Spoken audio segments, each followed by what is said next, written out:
சுபிக்ஷாவோட elimination ஒரு 2-3 வீக்ஸ்க்கு முன்னாலேயே அது நடந்திருக்கணும். ஆனால் அது நடக்கலை. ஒரு சிலர் வெளியில் போகணுன்றதுக்காக சேனல் எப்பயுமே அவங்க டாப் 5ல யார் வரணுமோ அவங்கள ஆல்ரெடி ஃபிக்ஸ் பண்ணியிருப்பாங்க.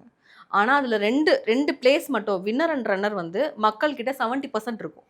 பேலன்ஸ் 30% வந்து அவங்களுடைய கணிப்பில் இருக்கிறவங்க தான் இருக்கணும் அப்படிங்கிறது.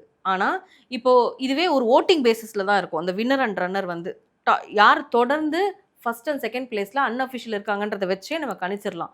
ஆனால் இந்த சீசனு மாறி மாறி மாறி மாறி இருந்தாங்க.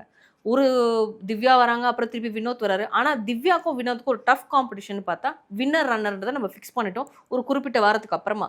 மிச்சம் இருக்கிற அந்த 3 பொசிஷன் இருக்கு இல்லையா, அது வந்து நான் யாரை நினைக்கிறேனோ அவங்கள தான் நான் உள்ள வைப்பேன். அதுதான். ஸோ இந்த டாப் 5க்குள்ள அவங்க பார்வதி கொண்டு வரணும்னு நினச்சிருந்தால் அந்த ரெட் கார்டை கொடுத்துருக்க மாட்டாங்க. இதை கேமாக பார்த்துருப்பாங்க. ஆனால் அவங்களுக்கு பார்வதி தேவைப்படலை இதுக்கப்புறம். எஸ், முடிஞ்சிருச்சு. எங்களுக்கு இதுக்கப்புறம் செலிப்ரேஷன் வீக் தான், நாங்கள் பார்த்துக்குறோம் அப்படிங்கிற மாதிரி தான் அது இருந்துச்சு.